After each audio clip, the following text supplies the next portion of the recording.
Hello everybody, my name is Leo and welcome to the very first of its kind, the Fire Emblem VS Battle, where I'll be taking two characters from Fire Emblem and comparing them in terms of how they are as just regular units to how they are as just units with no skills, no crits, no abilities, just fighting it out as they would in a regular arena, and see which one of them, which is the trickiest part, which one of them would actually be most powerful in canon. Now, as you can tell from the fan art that's right before your eyes, we are going to be talking about two of the most powerful characters, and probably some of the most popular as of right now, in Fire Emblem history, Xander versus Ryoma. Now, I know a whole bunch of people out there are gonna be like, "What? But Xander's fodder. He'll never beat Ryoma. What the fuck are you talking about? Ryoma's the best. Ryoma.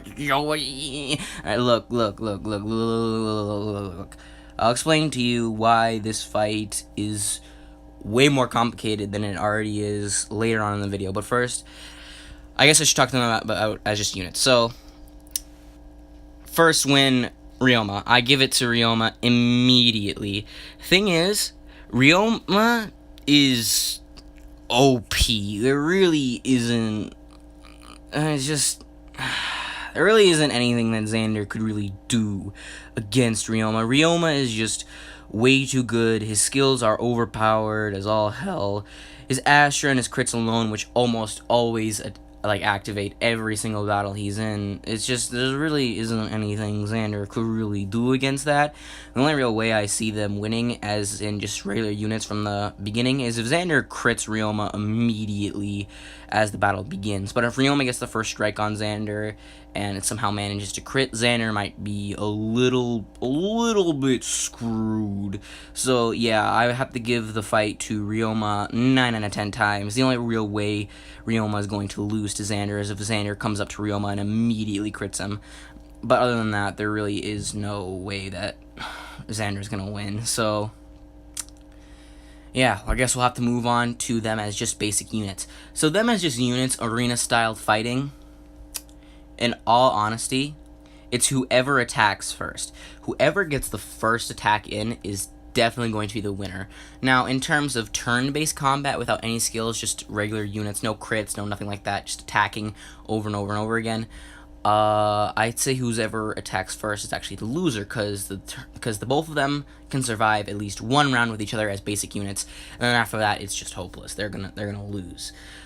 But them in on basic arena combat where they continuously fight, it's whoever attacks first. So I give it 5 out of 10 times to both Xander and Ryoma. Now here comes the real meaty part of the video, the part where I have to explain why I think Xander is going to beat Ryoma in a fight in pure Fire Emblem canon. Now, I know a lot of people are going to be like, you're just biased, you can't talk about this, you're biased. Shut up. I've played Fire Emblem video games, all fucking day, dude, just to fucking make videos. I know what I'm talking about, and I know what I'm talking about when I say that Xander he's pretty broken in Fire Emblem canon. So I guess I should start explaining myself and why I think that Xander would win a fight against Ryoma in Fire Emblem canon before people start ripping off my head and start calling me an idiot for even suggesting that Xander could even possibly beat Ryoma in any kind of fashion. Here's the thing. In Fire Emblem canon, Xander is a powerhouse. There are just so many points that are specifically specified in canon that just suggest that Xander would totally beat Ryoma. First point I'm going to bring up is during the mid-game for both Conquest and Birthright. And I know a lot of people are going to be like, you're really going off Conquest and Birthright? Have you forgotten that those are non-canon stories? This guy's a noob. I'm gonna disubscribe.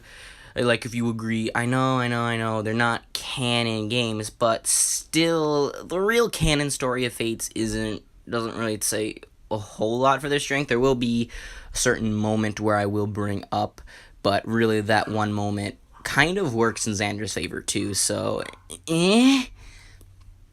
But anyways, in terms of just pure battling in Fire Emblem canon, here's a point I'm going to bring up. In the mid-game of both Conquest and Birthright, Corrin has an encounter with both of his older brother, well, one of his older brothers, the older brother that he chooses to oppose in the game. In Birthright story, he faces off against Xander. In Conquest story, he faces off Ryoma, yada yada yada, all of that stuff. So I'll take what I can from Conquest and kind of compare it to what I get in Birthright. Now, in Conquest, when Corrin fights off against Xander, Corrin is visibly surprised and incredibly worried. Now, you can just say that, well, Fire Emblem canon 100% states that Corrin could beat Xander. No, he couldn't. He completely 100% acknowledged the fact that there was no way in the world that he could possibly beat Xander. He even admits to Takumi, and Takumi full on just agrees, like, yeah, I have a long way to go. And this is Takumi, Taco Meat, the man, the pineapple himself, fully admits that, yeah, I'm not gonna beat Xander as I am right now. This guy is so arrogant. He feels like he can take on the entire Norian army by himself. He refuses to lose or admit defeat to anyone, and only really admits defeat when it's 100% obvious that he's lost. And in terms of canon, it doesn't really seem like Corrin's army took a hit during this, so it's not as though they couldn't keep fighting. It's just that they fully recognize that there's no way that they're going to beat them. So, I mean, like, this just leads me to believe that maybe because Corrin and Takumi both realize that Xander would one-shot both of them, that this leads me to believe that Xander was a lot more powerful than the actual game led them to believe.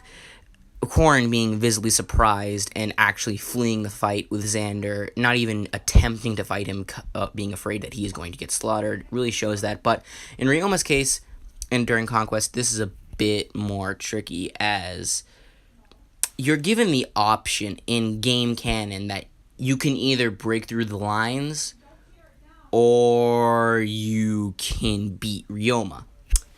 So this is really, really weird, because at this point in time in the story, Corrin has just received the Rainbow Sage's power. I mean, so has Ryoma, but it's not ever really specified how much of a buff that really gave Corrin.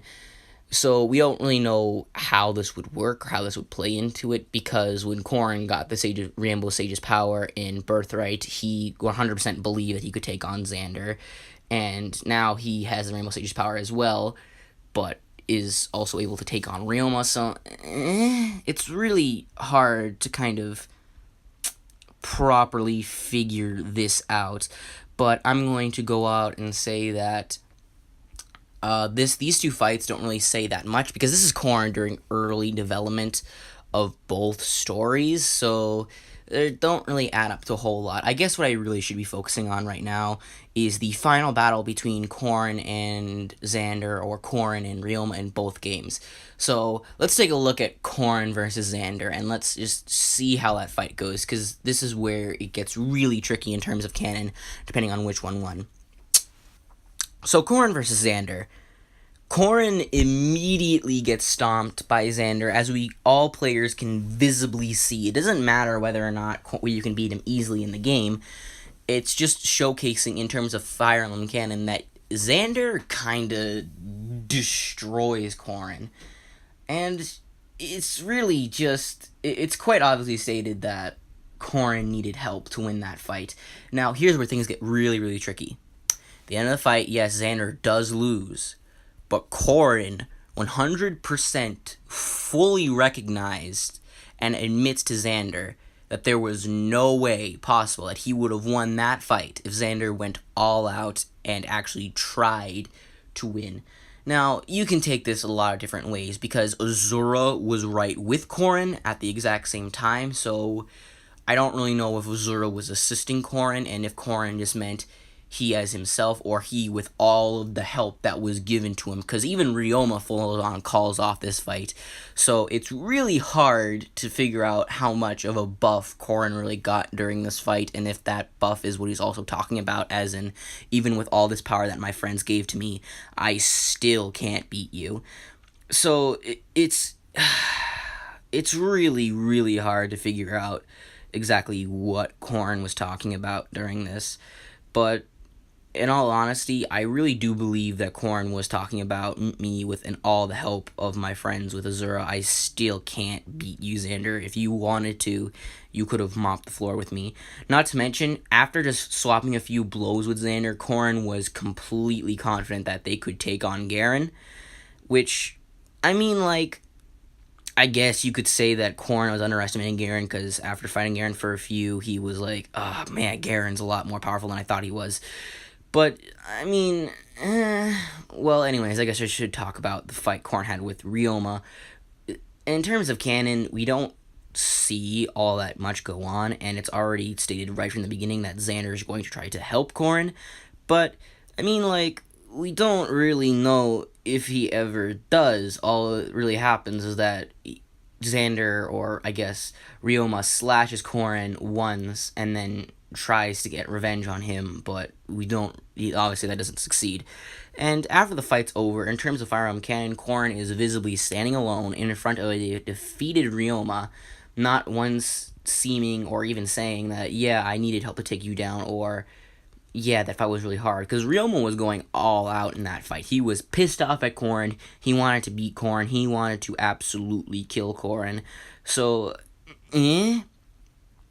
it's really hard to figure out what kind of help Corrin had in this fight versus what kind of help Corrin had in the other fight, because in the other fight, Azura is there, she is clearly visible, which obviously mentions, or at least advises, the suggestions of Azura helping Corrin to defeat Xander, but as in for this one, there doesn't really seem to be anyone else around, and even Garen full-on states that I'm not going to let anyone take your glory away, you're going to finish this battle once and for all, so I don't really know if he was talking about Corrin needs to finish off Ryoma, as he's gotten enough help already, because Garen himself was also pretty adamant that Corrin had to do this pretty much solo, not to mention Xander isn't seen here, so we can kind of infer that maybe Xander is kind of taking on Ryoma's retainers, Kagero and Saizo, right now, because if Garen ordered this right in front of Xander, I'm pretty sure Xander would still be trying to defend Corrin and being like, nah, he can't finish him off, let me finish this guy off,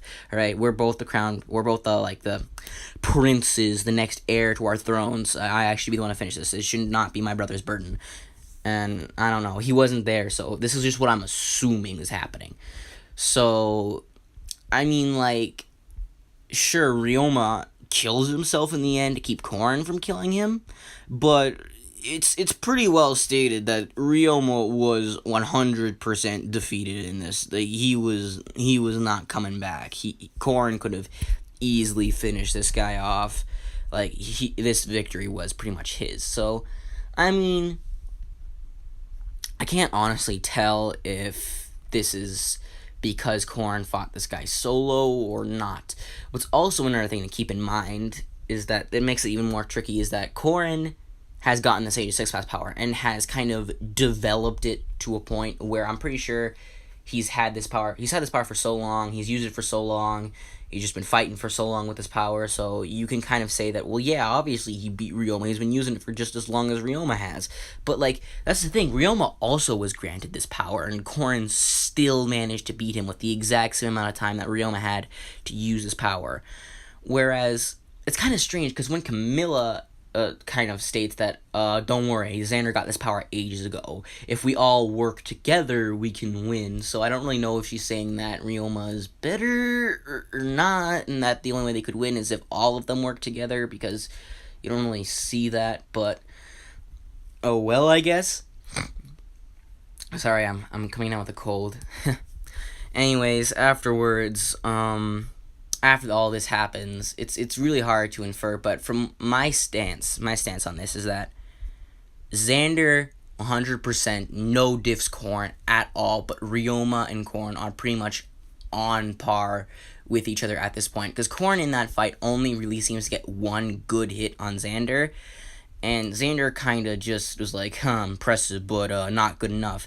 And another thing about this fight, it really just seems like, because it's just like, Corrin just got the power of the Rainbow Sage when he's fighting Xander, so it's really hard to tell whether or not if that experience that Corrin had before fighting Ryoma contributed to this, or if the fact that Xander has just had this for so long just makes him more powerful. It's really, really hard to figure out. But the last and final thing that I will take away from both of these fights, or both of these games, to kind of contribute whether or not who would win and kind of come up with a decisive answer, is that in Birthright, Corrin and like his entire family are trying to take down Garen.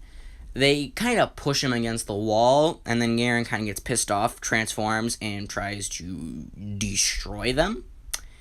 And it's only because of a final last-minute resurrection and Azura debuffing Garen that the Hoshino family prevails and beats Garen. Now, in terms of conquest, Garen is in his true form. He's all ready to go, and they beat Garen. No debuffs from Azura, just them completely just taking down Garen. Now, whether this contributes to Ryoma or Xander is, you can kind of debate that, because Ryoma was with Corrin during those fights, and Xander was also with Corrin during those fights, and I highly doubt that they didn't contribute at all. And there's 100% no doubt in my mind that there's no way Corrin could have beaten Garen all by himself. And like it, and also another thing is that in Birthright, it seems as though Ryoma and Xander were not Ryoma, but in Birthright, Ryoma and Takumi were the only ones really helping Corrin, whereas in Conquest, everyone was helping out Corrin, so it's really hard to get that too. But the whole family working together in Conquest beat Garen in his full power, true form, and all of that.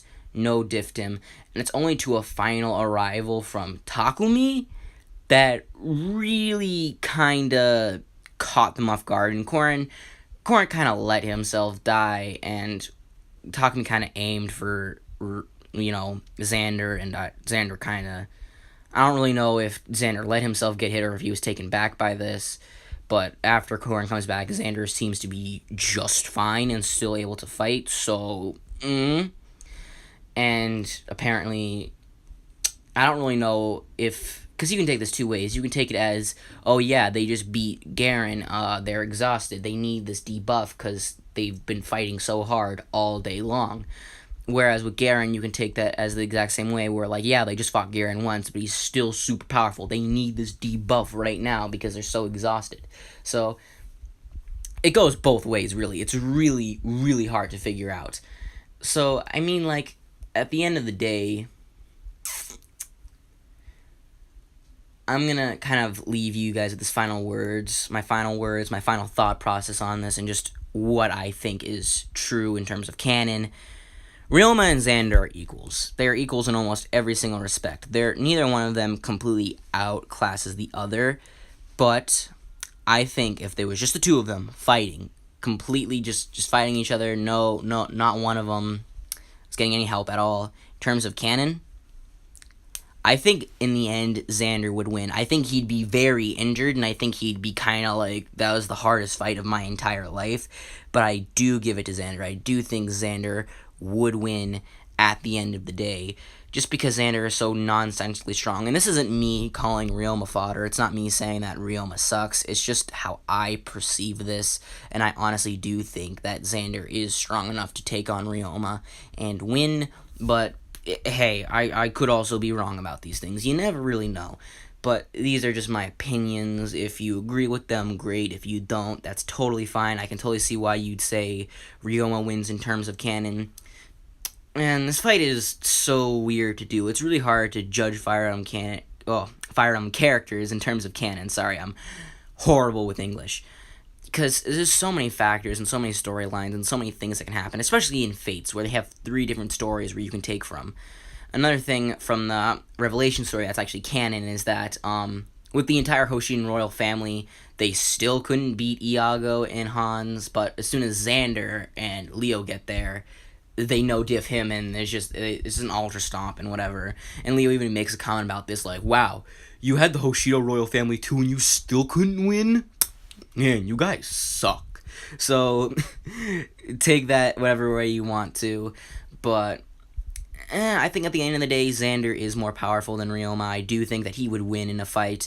This is just my personal opinion. If you guys think I'm wrong, that's great. You know, leave down in the comment section down below what you think and who do you think would win and why. And if you want me to elaborate more, because I've been trying to get out all the words, but I'm not really able to articulate it all that well. If you want me to make a part 2 to this and explain more in detail why in canon I think they'd win, I'll definitely do that. But let me know down in the comment section down below who do you want next in a Fire Emblem VS Battle, and I will do my best to figure out which of these 2 characters would win. And as always, I will see you guys next time. Take care.